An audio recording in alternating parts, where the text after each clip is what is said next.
അസ്സലാമു അലൈക്കും വറഹ്മത്തുള്ളാഹി വബറകാതുഹു. ലിയാഖത്ത് അലി കുറച്ച് ദിവസങ്ങളായിട്ട് ഇപ്പോൾ ജാഹിലിയ കാലഘട്ടത്തിലുള്ള ആളുകളോട് അല്ലെങ്കിൽ മക്ക മുശ്രിക്കുകളോട് ഭയങ്കര സ്നേഹമാണ്, ഭയങ്കര പ്രേമാണ്. എന്താണ് ഈ പ്രേമത്തിന് കാരണം?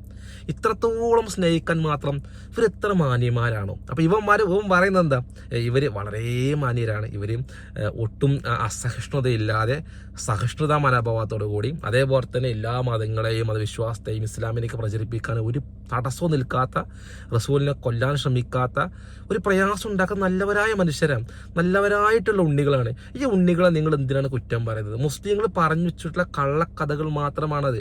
ചരിത്രരേഖയിൽ ഒരു തെളിവുമില്ല. നബി സല്ലല്ലാഹു അലൈഹി വസല്ലമയെ അവർ കൊല്ലാൻ ശ്രമിച്ചിട്ടില്ല.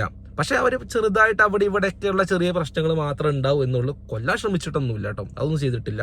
വളരെ മാന്യന്മാരാണ്, നല്ല ആൾക്കാരാണ് എന്നുള്ളതാണ് ലിയാഖത്ത് അലി പറയുന്നത്. എന്തുകൊണ്ടാണ് ലിയാഖത്ത് അലിക്ക് അങ്ങനെ പറയുന്നത്? ഞാൻ മനസ്സിലാക്കിയിട്ടുള്ളത്, ഈ പുരോഗമനവാദികൾ എന്ന് പറഞ്ഞു നടക്കുന്ന ആളുകൾ, ദൈവമില്ല എന്ന് പറഞ്ഞു നടക്കുന്ന ആൾക്കാർ, ആഫ്റ്റർ ലൈഫ് ഒന്നുമില്ല, ഒരു ശിക്ഷയില്ല, അങ്ങനെ നരകമൊന്നുമില്ല, അല്ലെങ്കിൽ ഒരു നന്മ പ്രവർത്തിച്ച് നടക്കുന്ന ആൾക്കാർക്ക് സ്വർഗ്ഗലോകമൊന്നും, അങ്ങനെയുള്ള വാഗ്ദാനങ്ങളെല്ലാം നുണയാണെന്ന് പറഞ്ഞു നടക്കുന്ന ആൾക്കാർ, അത്തരം ആൾക്കാരുടെ ഒരു സ്വപ്ന ലോകമായിരുന്നു അന്നുണ്ടായിരുന്നത്. ഈ ആരിഫ് ഹുസൈൻ പറയുന്ന, അല്ലെങ്കിൽ മൈത്രയൻ പറയുന്ന, ഈ രവിചന്ദ്രൻ പറയുന്ന ആ ഒരു ലോകം, ആ ലോകമായിരുന്നു ഉണ്ടായിരുന്നത് എന്നാണ് ഞാൻ മനസ്സിലാക്കിയിട്ടുള്ളത്. ഞാൻ 3 തെളിവുകൾ പറയാം. ഒന്നാമതായിട്ട് നമ്മൾ നോക്കുകയാണെങ്കിൽ അന്നുണ്ടായിരുന്ന ആളുകൾ അവർ വളരെ നല്ല ആൾക്കാരാണല്ലോ. അപ്പോൾ അവർക്കൊരു കുഞ്ഞ് ജനിച്ചിട്ടുണ്ട്, ഒരു പെൺകുട്ടി ജനിച്ചിട്ടുണ്ടെങ്കിൽ അവർ മുഖം കറുത്തു പോകും, ഭയങ്കര ദേഷ്യം വരും, അവർക്ക് സങ്കടം വരും, അവർക്ക് നിരാശ വരും. അവരെന്ത് ചെയ്യും? ആ ദേഷ്യം കാരണം ആ ജനിച്ചു വീണ പെൺകുട്ടിയെ നേരെ ജീവനോടെ കൊണ്ടുപോയി കുഴിച്ചു മൂടും. ഇതായിരുന്നു അന്ന് ചെയ്തിരുന്ന ഒരു പ്രവൃത്തി. നല്ല ആൾക്കാരാട്ടോ, നല്ല മനുഷ്യന്മാർ, എന്ത് നല്ല മനുഷ്യരല്ലേ, എന്ത് പുണ്യാളന്മാരാണ്. അപ്പോൾ ഒരു പെൺകുട്ടി ജനിച്ചു എന്നറിഞ്ഞാൽ അവർ മുഖം കറക്കുന്നു, ദേഷ്യം വരുന്നു, അവർ ആ കുഞ്ഞിനെ ജീവനോടെ കൊണ്ടുപോയി കുഴിച്ചു മൂടുന്നു. എന്തുകൊണ്ട്? അവർ അഭിമാനത്തിന് ക്ഷതമേൽക്കുന്നു. ഒന്ന്. രണ്ടാമത്തെ കാരണം എന്താ? ദാരിദ്ര്യത്തെ ഭയന്നുകൊണ്ട് പെൺകുട്ടികളെ മാത്രമല്ല, കുഞ്ഞ് ജനിച്ച ശേഷം പല കുഞ്ഞുങ്ങളെയും കൊണ്ടുപോയി കുഴിച്ചു മൂടും. കാരണം എന്താ? അവരാലോചിക്കുന്നത്, ഞാനിങ്ങനെ സമ്പാദിച്ചുണ്ടാക്കിയ എൻ്റെ പൈസ എന്തിനാണ് ഞാനിത് ഒരു കുട്ടിക്ക് കൊടുക്കേണ്ട ആവശ്യം? എന്താണ്? ഭാവിയിലെ കുഞ്ഞിനെ വളർത്തുമ്പോൾ ഒരുപാട് ചിലവുണ്ട്, ഒരു ലൈഫല്ലേ ഉള്ളൂ, അടിച്ചു പൊളിച്ച് എൻജോയ് ചെയ്യാണ്ട് ഞാൻ എന്തിനാണ് കഷ്ടപ്പെട്ട് ഈ കുട്ടനെ നോക്കുന്നത് എന്നൊക്കെ ചിന്തിച്ചിട്ട് ഇവരെന്ത് ചെയ്യും? ആ കുഞ്ഞിനെ കൊണ്ടുപോയിട്ട് കുഴിച്ചു മൂടും, കൊന്നുകളയും. അവർ ചെയ്യാറുള്ളത്. ഇവർ പറയും, ഞങ്ങളിതൊന്നും സപ്പോർട്ട് ചെയ്യുന്നില്ല എന്ന് പറയും. ഈ ഏത്യസ്റ്റുകൾ അല്ലെങ്കിൽ ഈ പറഞ്ഞ പുരോഗമനവാദികൾ, നവ ലിബറൽ ആശയക്കാരൊക്കെ, ഇവരൊക്കെ ചെയ്യുന്ന ഒരു പ്രധാനപ്പെട്ട ഒരു കാര്യമാണ് ഈ അബോർഷന് വേണ്ടി വാദിക്കുക എന്നുള്ളത്. അബോർഷൻ ഞങ്ങൾക്ക് ലീഗലൈസ് ചെയ്യണം, കുഞ്ഞുങ്ങളെ കൊല്ലുക എന്നുള്ളതൊന്നും അതൊരു സ്ത്രീയുടെ അവകാശമാണ്. അവർക്ക് ഇഷ്ടമല്ലേ കൊന്നോട്ടെ, ആ കുഞ്ഞിനെ, അവർക്ക് ദാരിദ്ര്യത്തിന്റെ പേരിലായിക്കോട്ടെ, അല്ലെങ്കിൽ അവർക്കതിനെ ഒരു പെൺകുട്ടി എന്ന രീതിയിലായിക്കോട്ടെ, എന്തോ ആയിക്കോട്ടെ, അവർക്ക് തോന്നുകയാണ് ആ കുഞ്ഞിനെ വേണ്ട എന്ന് തോന്നുകയാണ്. ഓക്കെ, മനസ്സിൽ തോന്നി എനിക്ക് കുഞ്ഞിനെ വേണ്ട, ഇതൊക്കെ താല്പര്യമില്ല എന്ന് തോന്നുകയാണെങ്കിൽ ആ കുഞ്ഞിനെ കൊന്നുകളയാനുള്ള അവകാശം അവർക്കുണ്ട് എന്ന് പറഞ്ഞ് സമരം ചെയ്യുന്ന ആൾക്കാരാണ് ആര്? ഈ നവ ലിബറൽസ് എന്ന് പറയുന്ന ആൾക്കാർ. ഇവർ പറയുന്ന, ഞങ്ങളൊന്നും സപ്പോർട്ട് ചെയ്യുന്നില്ല, അതൊക്കെ ഈ പുരോഗമനവാദികളായിട്ടുള്ള ഈ അമേരിക്കയിലും യൂറോപ്പിലൊക്കെ ജീവിക്കുന്ന ആൾക്കാരെ, ഞങ്ങളങ്ങനെ പറഞ്ഞിട്ടില്ലല്ലോ എന്ന് പറയും. ഇവർ തക്കിയുടെ ആൾക്കാരാ. ഇവരെ പരിപാടി എന്ന് പറഞ്ഞാൽ ഇവരെ നാട്ടിൽ ഇവരൊന്നും പറയില്ല, കാരണം നമ്മളൊക്കെ അടുത്ത് ജീവിക്കല്ലേ, അപ്പൊ ഇവരൊന്നും മിണ്ടാതിരിക്കും. പക്ഷെ ഇവർ യഥാർത്ഥ സ്വഭാവം കാണുന്നുണ്ടെങ്കിൽ നമ്മൾ എന്ത് കാണണം? ഇവരുടെ പുരോഗമന ആശയം പറഞ്ഞു നടക്കുന്ന സാം ഹാരിസിനെ പോലെയുള്ള ആൾ. സാം ഹാരിസ് പറഞ്ഞാൽ എന്താ? കുഞ്ഞുങ്ങളെ നിങ്ങൾക്ക് യുദ്ധത്തിൽ പോലും കുഞ്ഞുങ്ങളെ കൊല്ലണമെന്നുണ്ടെങ്കിൽ കൊന്നുകളയാം, അതൊരു പ്രശ്നമല്ല, അത് ആവശ്യമാണ്. കുഞ്ഞുങ്ങളെ വരെ യുദ്ധത്തിൽ കൊന്നുകള എന്ന് പറഞ്ഞ ആളാണ് സാം ഹാരിസ്. അബോർഷനെ ന്യായീകരിക്കുന്ന ആളാണ് സാം ഹാരിസ്. പീറ്റർ സിംഗിനെ പോലുള്ള ആൾക്കാരൊക്കെ സപ്പോർട്ട് ചെയ്യുന്നുണ്ട്. എന്തിനെ? ഈ അബോർഷനെ സപ്പോർട്ട് ചെയ്യുന്നുണ്ട്. അതേപോലെ ഞാൻ നിങ്ങൾക്കൊരു വീഡിയോ കാണിച്ചു തരാം. ഒരു പുരോഗമനവാദി, ഇവരുടെ ഒരു ടീമിന്റെ ഒരു സ്ത്രീ, അവരുടെ ഒരു വീഡിയോ കണ്ടു നോക്കും. I love it. Jesus welcome. We have to give her the word. I've had like 45 abortions and I'm going to keep having them. We are God. We are God. ഈ വീഡിയോ എന്താ അവർ പറയുന്നത്? ഞാൻ 40ഓളം abortion ചെയ്തിട്ടുണ്ട്, എനിക്ക് ഇനിയും കുഞ്ഞുങ്ങളെ കൊല്ലണം, I love to kill babies എന്ന് പറയാം. നിങ്ങൾ ആലോചിച്ച് നോക്കി, ഇതാണ് ഇവരുടെ മെന്റാലിറ്റി. അപ്പൊ ഈ ഒരു പ്രവൃത്തി ചെയ്തുകൊണ്ടിരുന്ന ആൾക്കാരാണ് ആര്? ഈ ജാഹിലിയ കാലത്തുണ്ടായിരുന്ന മക്ക മുശ്രിക്കുകൾ. അപ്പൊ എന്ത് ചെയ്തു? ഇസ്ലാം നിരോധിച്ചു. ഇസ്ലാം പറഞ്ഞു, എന്ത് നീച പ്രവൃത്തി നിങ്ങൾ ചെയ്തുകൊണ്ടിരിക്കുന്നത്, വൃത്തിയോടെ നിങ്ങൾ ചെയ്തുകൊണ്ടിരിക്കുന്നത്. നാളെ നിങ്ങൾക്ക് പരലോകമുണ്ട്.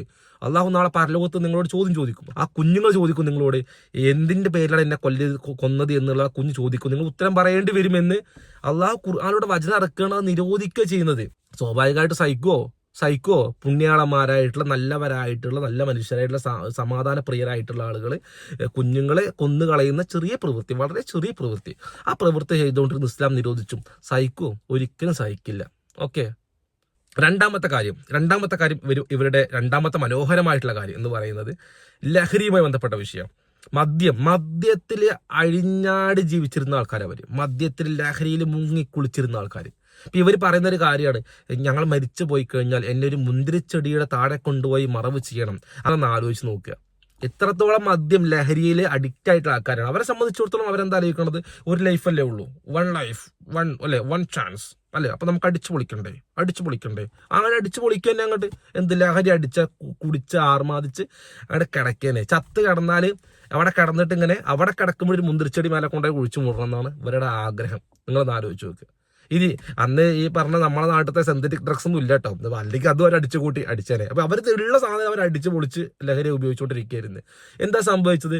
ഇസ്ലാം നിരോധിച്ച് സഹിക്കില്ല. അതാണ് ഒരു അടുത്ത പ്രശ്നം. കാരണം എന്താ, എത്ര നല്ലവരായ മനുഷ്യരായിരുന്നു. ലഹരിയൊക്കെ ഉപയോഗിച്ച് ഇങ്ങനെ കിളി പോയി കടന്ന മനുഷ്യന്മാരെ വെറുതെ കുറെ ഗ്രന്ഥം ഇറക്കി, വചനങ്ങൾ ഇറക്കി നിരോധിച്ചത് എന്തിനാ? അതിന്റെ ആവശ്യം ഉണ്ടായിരുന്നില്ല എന്നവർ പറയുന്നത് ശരിയായിരിക്കാം. നിങ്ങൾക്ക് ചിലപ്പോൾ അങ്ങനെ ആയിരിക്കാം. അങ്ങനെയൊന്നും കരുതുന്നില്ല കേട്ടോ. പിന്നെ അനസ് റളിയല്ലാഹു റിപ്പോർട്ട് ചെയ്ത ഹദീസിൽ കാണാൻ സാധിക്കും. അനസ് റളിയല്ലാഹു പറയുന്നത്, അദ്ദേഹം മദ്യം ഒഴിച്ചു കൊടുത്തുകൊണ്ടിരുന്ന സമയത്താണ് റസൂലിന്റെ ഒരു ദൂതൻ വന്ന് അവരോട് പറയുന്നത്, മദ്യം ഇസ്ലാം നിരോധിച്ചിരിക്കുന്നു, ലഹരി ഇസ്ലാം നിരോധിച്ചിരിക്കുന്നു എന്ന് പറയും. അപ്പൊ എന്തായി? അപ്പൊ അദ്ദേഹം പറയണേ, ഞങ്ങളെ ജാറെടുത്ത് വലിച്ചെറിഞ്ഞ് പാത്രങ്ങളെല്ലാം തട്ടിത്തെറിപ്പിച്ച്. അപ്പൊ അനസ് റളിയല്ലാഹു അടക്കമുള്ള സഹാബികള്, അവരെ കൂടാതെ അതിനേക്കാൾ മദ്യപിച്ചിരുന്ന ആളുകൾ, ഇത്രത്തോളം മദ്യത്തിൽ ഒഴുകി നടന്നിരുന്ന ആളുകളൊക്കെ എന്ത് ചെയ്യാണ്? അവരെല്ലാം നശിപ്പിച്ച് കളയാണ്. അവരത് നിർത്തി എന്നുള്ളതാണ്. സ്വാഭാവികമായിട്ടും സഹിക്കില്ല, അതാണ് പറഞ്ഞത്. അപ്പോൾ ജാഹിലിയ കാലഘട്ടത്തിലെ മക്ക മുശ്രിക്കുകളുടെ മനോഹരമായ ഒരു ആചാരമായിരുന്നു ഈ വെള്ളടി. ഓക്കെ, മനസ്സിലായല്ലോ. ഇനി മൂന്നാമത്തെ കാര്യം പറയാം. മൂന്നാമത്തെ കാര്യം എന്ന് പറയുകയാണെങ്കിൽ സെക്സുമായി ബന്ധപ്പെട്ട വിഷയം. ഇവർക്ക് ഭയങ്കര ഇഷ്ടമുള്ള സംഭവമായിട്ട് അത് ഈ ഇൻസെസ്റ്റ് ഒക്കെ സംഭവങ്ങളൊക്കെ നമുക്കറിയാലോ. ഇപ്പോൾ കോഴിക്കോട് നടന്ന സമ്മേളനത്തിൽ ഇൻസെസ്റ്റ് ആർക്കും ആരോടും എപ്പോഴും എങ്ങനെ വേണമെങ്കിലും ബന്ധപ്പെടാൻ ഒരു കുഴപ്പമില്ല, പുരോഗമനവാദികളൊന്നും എതിർക്കേണ്ട ആവശ്യമില്ല എന്ന് പറയുന്ന ഒരു വീഡിയോ, ആ വീഡിയോ കണ്ടു നോക്കുക. സ്വതന്ത്ര ലൈംഗികത നമ്മുടെ പാർട്ടാണ്. സ്വതന്ത്രത എന്ന് പറയുന്നത്, അല്ലെങ്കിൽ സ്വതന്ത്ര ചിന്താഗതിയുടെ ഒരു പാർട്ടാണ് സ്വതന്ത്ര ലൈംഗികത. അല്ലാതെ അതിനു വേണ്ടിയിട്ടല്ല ഇവിടെ കൊടിയും പിടിച്ചുകൊണ്ട് നടക്കുന്നത്. പക്ഷെ അത് ഒരു പാർട്ടാണ്. നമ്മൾ ലൈംഗികതയെ കാണുന്നത് മ്യൂച്വൽ കൺസെന്റിന്റെ അടിസ്ഥാനത്തിലാണ്. പരസ്പര സമ്മതത്തോടു കൂടിയുള്ള ലൈംഗിക ബന്ധത്തോടെ ഒരു കാരണവശാലും എതിർക്കേണ്ട കാര്യമില്ല. Even in incest sex, if they are willing, let them do. ആ വീട്ടിൽ പറയുന്നത് എന്താണ്? മനുപ്രസാദ് പറയുന്നത് ആർക്കും ആരോടും എപ്പോഴും എങ്ങനെയും എവിടെ വെച്ചും ബന്ധപ്പെടാം. അതില് സ്വന്തം മാതാവാണോ സ്വന്തം സഹോദരിയാണോന്നൊന്നും ചിന്തിക്കേണ്ട. ആരുമായിട്ടും ആർക്കുമായി ബന്ധപ്പെടാം. ഇങ്ങനെയുള്ള ഒരു മനോഹരമായ സ്വപ്നലോകം. ഈ സ്വപ്നലോകമായിരുന്നു ഉണ്ടായിരുന്നത്. സ്വാഭാവികമായിട്ട് അവർക്ക് ഇഷ്ടപ്പെടുന്നത്. ഞാൻ ഒരു എക്സാമ്പിൾ പറഞ്ഞുതരാം. ആയിഷ റളിയല്ലാഹു റിപ്പോർട്ട് ചെയ്യുന്ന ഹദീസിൽ കാണാൻ സാധിക്കും, 4 തരത്തിലുള്ള വിവാഹം നടന്നിരുന്നു അവിടെ. 4 തരത്തിലുള്ള വിവാഹങ്ങൾ. ഒരു വിവാഹം എന്ന് പറയുന്നത്, നമ്മൾ സാധാരണ ഒരു പെണ്ണിനെ കാണാൻ പോകുന്നു, അവളെ ഉപ്പാട് വർത്താനം പറയുന്നു, ആ പെണ്ണിന് വിവാഹം കഴിക്കുന്നു. നോർമൽ വിവാഹം, ഇസ്ലാം അനുവദിച്ച വിവാഹം. ഒരു വിവാഹം അങ്ങനെയായിരുന്നു. അത് മാറ്റിവെക്ക്. ഓക്കെ, ബാക്കി 3 പറഞ്ഞുതരാം. ബാക്കി 3 അടുത്തത് വരുന്നത്, ഒരു പെണ്ണ് ഒരു കൂട്ടം ആണുങ്ങളുമായിട്ട് ബന്ധപ്പെടും. ഗ്യാങ് സെക്സ്, മറ്റേ ഇവരുടെ പരിപാടി ഉണ്ട് ആ സാധനം. അപ്പൊ അങ്ങനെ കൂട്ടമായിട്ട് ബന്ധപ്പെടും. അതിൽ ഇവള് പ്രഗ്നന്റ് ആയി കഴിഞ്ഞിട്ടുണ്ടെങ്കിൽ ഇവളെന്ത് ചെയ്യും? ഇവൾ അതിലൊരാളെ ചൂസ് ചെയ്യും. നറുക്കെടുപ്പ് പരിപാടി. പിന്നെ ഒരാളെ ചൂസ് ചെയ്യുന്നു, ഇന്ന ആള് മതി എന്ന് പറഞ്ഞിട്ട് ആ ആളെ ഇവളെന്ത് ചെയ്യും? വിവാഹം കഴിക്കും. മൂന്നാമത്തെ വിവാഹം എന്ന് പറയുന്നത്, ഒരു വേശ്യാസ്ത്രീയാണ്. കാരണം ഒരുപാട് ആൾക്കാർ ബന്ധപ്പെടുന്നുണ്ടാവും, ഡെയിലി കസ്റ്റമേഴ്സ് വരുന്നുണ്ടാവും. ഇത്രത്തോളം ആളുകൾ ബന്ധപ്പെട്ടിട്ട് ഏതെങ്കിലും ഒരു അവസരത്തിൽ അവൾ പ്രഗ്നന്റ് ആയിട്ടുണ്ടെങ്കിൽ അവിടെ നാട്ടുകാരോട് പോയി പറയും, എന്നെ പ്രഗ്നന്റ് ആക്കിയത് ഇന്നൊരാളാണ്, അല്ലെങ്കിൽ ഇന്ന ആൾ എനിക്ക് ഭർത്താവായിട്ട് വേണമെന്ന് പറയും.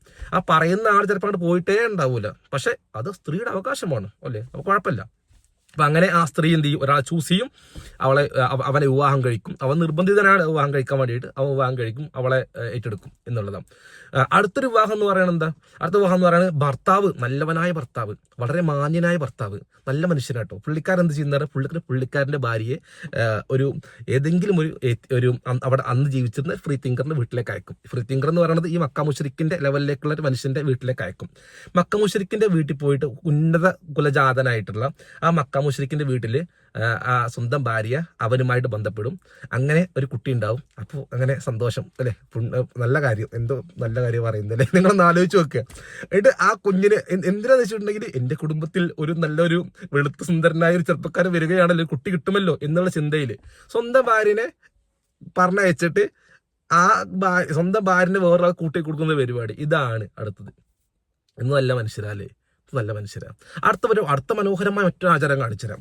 അത് ഇതിൽ 4 പെടാത്ത ഒന്ന് എക്സ്ട്രാ പറയാട്ടോ. മുത്തവ മാരേജ് എന്ന് പറയും. അതായത് ടെമ്പററി മാരേജ്, ഒരു 1 മണിക്കൂർ നേരത്തേക്ക് വിവാഹം കഴിക്കുക. എന്നിട്ട് അപ്പോൾ അവൻ്റെ ആഗ്രഹം തീരുമ്പോൾ ആ പൈസ കൊടുത്ത് ഒതുക്കി സെറ്റ് ചെയ്തിട്ട് തിരിച്ചു വരും, അല്ലെങ്കിൽ അപ്പോൾ ഡിവോഴ്സ് ചെയ്ത് തിരിച്ചു വരും എന്നുള്ളതാണ്. അത്ര പരിപാടിയേ ഉള്ളൂ. അപ്പോൾ കുറച്ച് നേരത്തേക്ക് മാത്രം വിവാഹം കഴിക്കുക. ഇനി ഇതൊക്കെ തന്നെയല്ലേ ഇവരുടെ ആഗ്രഹം അനുസരിച്ച് കൺസെന്റ് ഉണ്ടെങ്കിൽ ആർക്കും ആരോടും എപ്പോഴും എങ്ങനെയും എവിടെ വെച്ചും എത്ര പേർക്കും. ഗ്യാങ് സെക്സ് പ്രശ്നമല്ല, വൈഫ് സ്വാപ്പിംഗ് പ്രശ്നമല്ല, ഇൻസെസ്റ്റ് കുഴപ്പമില്ല, ഒന്നും കുഴപ്പമില്ല. അപ്പൊ ഇതൊന്നും ഒക്കെ അലൗഡ് ആക്കിയിരുന്ന മനോഹരമായ ഒരു ലോകം, ആ ലോകത്തൊക്കെ ഇതൊക്കെ നിരോധിക്കാൻ പറഞ്ഞു ഇസ്ലാം. മക്കൾ നിന്ന് പാടില്ല, നിരോധിച്ചോ എന്ന് പറഞ്ഞ് നിരോധിച്ച് അത് ചെയ്ത അടി നല്ല ശിക്ഷയുണ്ട്, വ്യഭിചാര ശിക്ഷയുണ്ട്, നല്ല ശിക്ഷയും കിട്ടും. അപ്പൊ എന്തായി, സ്വാഭാവികമായിട്ടും ഇത്ര നല്ലവരായിട്ടുള്ള സ്വന്തം ഭാര്യ വരെ കൂട്ടിക്കൊടുക്കുന്ന നല്ല മനുഷ്യരായിട്ടുള്ള ഈ മക്ക മുശ്രിക്കുകളോട് സ്വാഭാവികമായിട്ട് പ്രേമം ഉണ്ടാവുമല്ലോ. അപ്പോൾ സ്വാഭാവികമായിട്ടും അവർക്ക് ഇസ്ലാമിനോട് ദേഷ്യം ഉണ്ടാവും. എന്തുകൊണ്ട്? ഇസ്ലാം ഇതിനെ നിരോധിച്ചു, ആ ഒരു കാരണം കൊണ്ട്. ഓക്കെ, അടുത്ത ലാസ്റ്റ് ഒന്നുകൂടിയും പറയാം. ഓക്കെ, ഇവരുടെ മറ്റൊരു മനോഹരമായ ആചാരമായിരുന്നു ഈ കഅബക്ക് ചുറ്റും അവർ നഗ്നരായിക്കൊണ്ട് പ്രദക്ഷിണം ചെയ്യുക എന്നുള്ളത്. സ്ത്രീകളും പുരുഷന്മാരൊക്കെ നഗ്നരായിക്കൊണ്ട് പ്രദക്ഷിണം ചെയ്യുക എന്നുള്ളത്. സ്വാഭാവികമായിട്ടും എന്താ, അത് ഇസ്ലാം നിരോധിച്ചു. വസ്ത്രം ധരിക്കാൻ പറഞ്ഞു, സ്ത്രീകളുടെ വസ്ത്രം ധരിക്കാൻ പറഞ്ഞു. റസൂൽ സല്ലല്ലാഹു അലൈഹി വസല്ലമയുടെ വൈഫിന്റെ സഹോദരി വീട്ടിലേക്ക് വന്ന സമയത്ത് റസൂൽ പറയുന്നുണ്ട്, നിങ്ങൾ നേരിയ വസ്ത്രം ധരിക്കരുത്, ആണുങ്ങൾ കാണുന്ന പോലത്തെ വസ്ത്രം ധരിക്കരുത്, നല്ല കട്ടിയുള്ള വസ്ത്രം ധരിക്കുക, അത് ഓപ്പൺ ആകുന്ന ഡ്രസ്സ് ധരിക്കരുത്, ഡ്രസ്സ് കവർ ചെയ്യണം, ബോഡി കവർ ചെയ്യണം. പുരുഷന്മാരോട് പറഞ്ഞു നിങ്ങളും ബോഡി കവർ ചെയ്യണം, സ്ത്രീകളോട് പറഞ്ഞു നിങ്ങളും ബോഡി കവർ ചെയ്യണം.